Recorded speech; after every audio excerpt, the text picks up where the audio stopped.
Assalamualaikum warahmatullahi wabarakatuh. Salam sejahtera kawan baik Nur Iswan Channel. Salam menjernihkan pikiran dan menebar kebaikan. Kali ini kita bahas tentang Sandi Uno yang sedang ramai. Kenapa Sandi Uno ramai?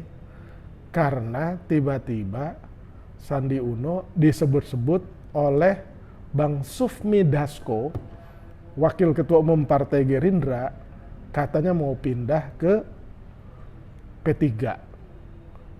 Mana yang benar informasinya kita tidak tahu sama sekali. Tapi kita lihat perjalanan Sandi Uno dalam konteks Pilpres 2024. Secara tiba-tiba beberapa bulan yang lalu Sandi Uno di kantor DPW P3 Yogyakarta tiba-tiba saja menyampaikan ia siap menjadi capres.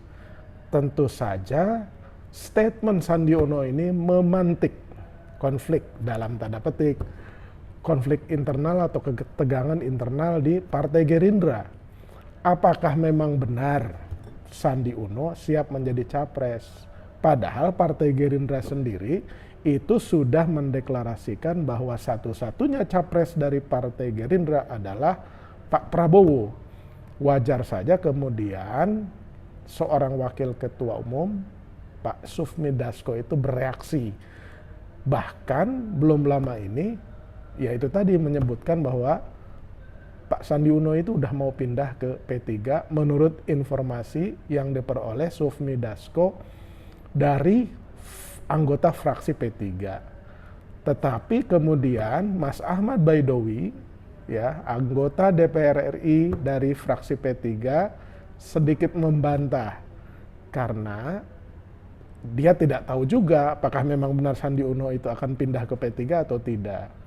Nah, bahkan lebih jauh lagi, Pak Sufmi Dasko secara terang-terangan menyampaikan bahwa masuknya Sandi Uno menjadi anggota kabinet Presiden Jokowi periode kedua, ternyata itu bukan dalam tanda petik itu jatah untuk Partai Gerindra. Nah, kita tidak tahu apakah memang Pak Sandi Uno direkrut menjadi anggota kabinet oleh Pak Jokowi itu atas rekomendasi Partai Gerindra, atau rekomendasinya Pak Prabowo, atau Pak Jokowi itu merekrut langsung.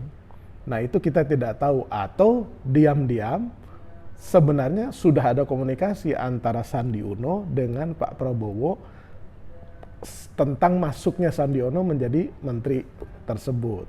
Nah, jadi konteksnya itu nanti melahirkan ketegangan karena menjelang Pilpres 2024 Partai Gerindra kan sudah mencalonkan satu-satunya capres dari Gerindra itu ya Pak Prabowo. Apalagi Partai Gerindra sudah melakukan kesepakatan ya dengan Partai Kebangkitan Bangsa bersama Cak Imin atau Muhaimin Iskandar. Nah, sementara ketika Sandi Uno tiba-tiba mengungkapkan kesiapannya menjadi capres, kemudian berhubungan dengan spekulasi perpindahannya ke P3. Nah, P3 ini konteksnya adalah menjadi capres atau menjadi cawapres. Karena kalau benar Sandi Uno akan pindah ke P3, berarti sedang ada skenario untuk mengusulkan agar Sandi Uno itu dibawa ke KIB, dan salah satu yang akan membawa tiket capres atau cawapres KIB itu adalah P3. Kira-kira skenarionya seperti itu. Nah, koalisi pemerintah ini terlihat seperti menyiapkan berbagai skenario atau simulasi. Awalnya menyiapkan capresnya itu Prabowo dan Ganjar. Tetapi hingga kini spekulasi itu juga masih sumir atau masih belum pasti. KIB juga masih bingung siapa capres dan siapa cawapresnya. Konon dulu ada anggapan banyak pengamat KIB itu adalah sekoci Ganjar bisa maju di Pilpres 2024 ketika PDIP tidak mencalonkan Ganjar. Jadi sekoci Ganjar, anggapan sebagian pengamat seperti itu. Nah, perebutan tiket itu tidak hanya capresnya, karena di KIB itu Erlangga Hartarto, Ketua Umum Golkar sebagai partai terbesar di KIB juga ingin menjadi capres atau cawapresnya Ganjar. Nah, kalau benar Ganjar menjadi capres, siapa cawapresnya? Berarti cawapresnya itu ada perebutan. Perebutan siapa? Perebutan diantaranya itu adalah Herlangga, Erick Thohir, yang banyak disebut-sebut akan diusung oleh PAN, ya kan, dan Sandi Uno yang akan diusung oleh P3 jika benar perpindahan Sandi Uno itu terjadi ke P3. Yang lain disebut-sebut juga adalah Ridwan Kamil.